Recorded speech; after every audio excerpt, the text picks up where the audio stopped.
Hey, it's me, Jeski, and today we're talking about something I find quite interesting. It's quite specific too today. It's a little thing called Sonic Cafe. Now, Sonic Cafe is a mobile game service from the early 2000s, and I'm not talking like iPhone era game service, I'm talking like Nokia phone service. This is really interesting. It's a lot more well known, and that's why I kind of held off on talking about it for so long. But I decided to finally just give in and start talking about it. There's a couple games I'm going to discuss on this that I find the most interesting. Before we start though, can you please like and sub? It really helps out the channel. We just hit a little over 40 subscribers. Thank you so much to all the people who have subbed. It really means a lot to me. Let's hop right into this. So Sonic Cafe actually started in the year 2001 in support of the 10th anniversary for Sonic. That's kind of crazy to me that there was an online mobile phone service in the year 2001.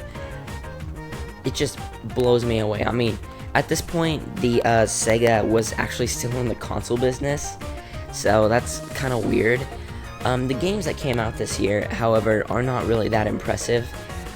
One of them is just a Sonic watch for your phone, which I mean, I guess is kind of cool and stuff. And the other, which is the much more interesting one, is actually a pseudo remake of the original Sonic the Hedgehog. Of course, it doesn't have half the graphical fidelity of the actual Sega Genesis version or any that's been released since, but it is pretty cool nonetheless. Unfortunately though, there is no playable version of this game. It only exists in screenshots now, and that's pretty sucky. Hopefully one day a ROM will show up, but I kinda doubt it. The last game released in 2001 is Sonic Tennis. Now, it's not Sega and Sonic Tennis, it's just Sonic Tennis. This is just a little janky mobile game that actually does have a ROM for it and does not only exist in footage captured at 360p and a couple screenshots. No, this one actually has genuine ROMs for it. However, this game is somewhat lacking in content, unfortunately, but for what it's worth, it's kind of a neat little romp. The first game released for the service in 2002 was a little game called Sonic Golf. Now, Sonic Golf is not that interesting of a game itself. However, what is interesting is the partnership with Coca-Cola they had, which every 9 holes you'd get like certain points that you could trade in for a Coke. That's really interesting, and I have not heard anybody talk about this as of recent, so yeah, that's pretty cool. The next game released for the service was Sonic Speed, which is just a simple card game. There's not really much to talk about here. There's no ROMs or anything of it either, which kind of sucks, but you know, it's not really much to say here. The next game they released for the service is one of the most interesting ones they ever did. It is a Chow Garden game. That is such a cool concept. I don't know why they don't bring that idea back nowadays. I mean, the nostalgia is so real. It's crazy. I mean, you know, if this was released nowadays, it would sell crazy good. I honestly don't know why they don't bring this idea back. It's truly an idea ahead of its time, and that kind of sucks that they did it super soon when the technology just was not there and the idea for mobile phone games was like not really catching on, so you know. On to the next game. The next game that was released that year is Sonic Bowling. I mean, it's pretty standard, just a bowling game. However, the most interesting thing is that it actually supported up to 4 players. So, you'd have to actually hook up 4 different phones to the same game, and you'd all have to have it downloaded too, so, you know. But for what it's worth, it's actually pretty cool. That's pretty much all I got to say on this game. On to the next one. The next game released in 2002 was just a standard Sonic pool game. It's pretty much about it. I mean, there's not really much special about it. Like I said, it's literally just Sonic Pool. The last 2 games are a Sonic Kart Racer and Sonic Fishing. They're pretty generic and standard. The Sonic Kart Racer is obviously way more interesting, and it's not the one you see behind me now. It's actually a different one. There's not really much interesting about it. Sonic Fishing barely feels like a Sonic game. The only thing that feels Sonic-y is the lures that you use to catch the fish. Other than that, though, it's pretty generic. Okay, now that we finished off 2002, we can start up with 2003. 2003 only had like 4 games released for it, a lot less than 2002. There was Sonic Putter, which is, Sonic Golf pretty much. There was Speed, Sonic Speed DX, which is, I guess, a remastered version of Sonic Speed. Sonic Reverse, which is another Sonic card game. And Tails No Fly, which, I don't know, that's pretty bad translation. But that's just like a little Tails spin-off game. It's pretty bad. Most of these have no footage, which kind of blows, but, it's still kind of cool that they're out there. That's pretty much all I got to say on 2003, because there's not much to really talk about when it comes to these games. They're all pretty much lost to time, I guess. I guess I can start up with 2004. Starting up with 2004, we have a Sonic Dart game. It's pretty standard. It's just throwing darts. One of the most interesting things about this is some of the reactions when the people you go up against lose, specifically Shadow. I'm sure you can assume what it is. So stupid. Okay, on to the next game.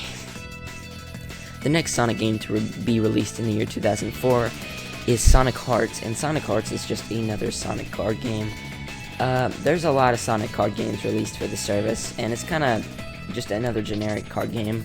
However, this year they decided to use Sonic Advanced sprites instead of SA2 art, which is kind of cool, I guess. The next game is Sonic Hopping, which is just Sonic on a pogo stick, apparently. Yeah, it's not really that creative. The only thing that feels Sonic is the Sonic sprite, in the fact that they use rings in the levels. Yeah, it's not really that creative, but, it's kind of neat for what it is. Yeah, for 2004, there wasn't very many games for Sonic Cafe, which, kind of sucks, but, for what it's worth, it's pretty cool. On to the year 2005, where we got a lot more games than we did this year, and a lot more impressive ones at that. Starting off the year 2005 with another Sonic card game. It's pretty generic, as the other ones are, but for what it's worth, it's pretty cool. On to the next game. Next up is a Sonic Reverse sequel, which I guess happened.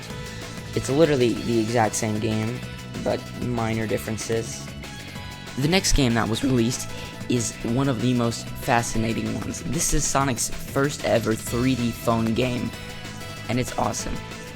It's just a little kart racing game, and it's pretty cool for what it is. It's kind of trivial, novel. It's not really anything too interesting about it, but for what it's worth, it's pretty cool, and it's honestly pretty interesting. The next game released is one of the most infamous ones. It's called Shadow Shoot, and it was released in support of Shadow the Hedgehog, which came out a couple months beforehand. And for what it's worth, it's so silly and funny, but it's also actually not a bad game. It actually functions as a genuine game. And another thing that's really cool is it uses a lot of sprites from Sonic Battle and Sonic Advance. So it actually plays a lot better than most games from Sonic Cafe's library. So yeah, honestly, this is so cool. It's not even funny. That's pretty much everything that was released in the year 2005 for Sonic Cafe. A lot of interesting games. Some of the most novel and noteworthy ones came out this year. However, in the year 2006, there really wasn't much interesting. And in 2007, there was literally nothing at all. So that leads us to 2008, the final 2 years of Sonic Cafe. So the first game released in 2008 was actually a port of Sonic 1 for these phones, and it was pretty bad, honestly. Not Sonic on the GBA port level was bad, but no, it was pretty bad. It was just not well made, constant music glitches. It was not good, okay? It was just not there, and it did kind of taint the original image of the original Sonic. Other big problem of it too was just the screen. The screen was not big enough. Also, sometimes they would try and zoom out of the screen itself to try and give you like a better image so you could see what's ahead of you, but the sprites look significantly worse because of it. So it was just not the greatest port of Sonic 1. The next game released after the Sonic 1 remake was another Sonic card game. Geez, I feel like they just pumped a bunch of these out all the time just because they had to get a game out, and it's literally the same exact card game as last time but with different sprites.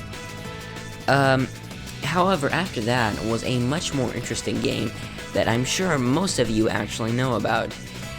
It's a little game by the name of Sonic Jump. Now, Sonic Jump is a game you can still get to this very day.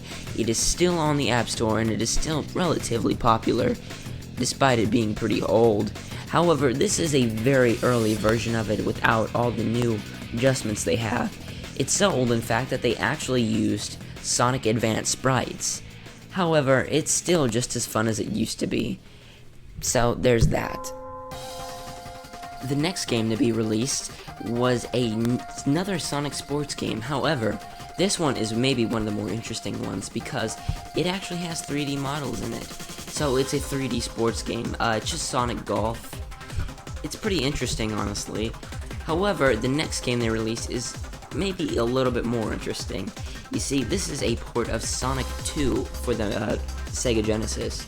However, one of the most interesting things is they actually ran out of space or time to develop it, so what they ended up doing is splitting it up into two parts. The first part being called Sonic the Hedgehog 2 Dash, not the Sonic Dash 2, which is Sonic Boom for some reason, and Sonic 2 Crash. Not with Crash Bandicoot, no. That would have been cool though. It suffers a lot from the same problems as the Sonic 1 port.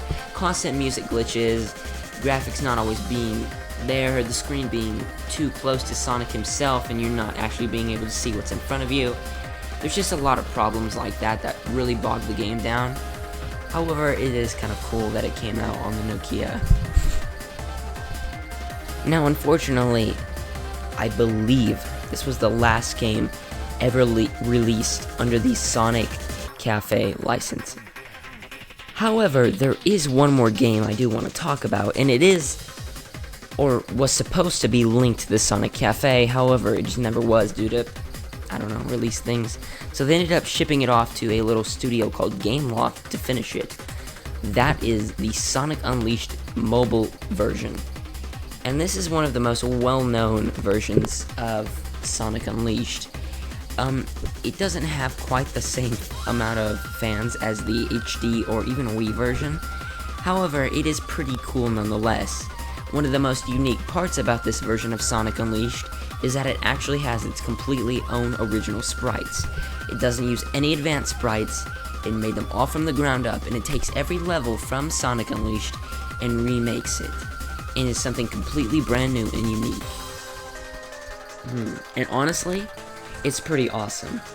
I would love to see this like brought to computers or something. A PC version, please, anytime soon would be wonderful. Unfortunately, as of now, it only exists as a couple just ROMs of the phone version, and some of those ROMs are kind of janky because the music doesn't always play in them. So yeah, sometimes there's no sound effects, you know, it just really depends. I would love to see a PC version of this one day with HD graphics or anything, because I feel like it's such a cool idea. That's pretty much all I got to say today. If you liked the video, thank you very much. If you could please like and hit the bell, it really helps out the channel a lot. We are just over 40 subs. It really means a lot to me. It was me, Jetski, and I will see you next time. Bye-bye.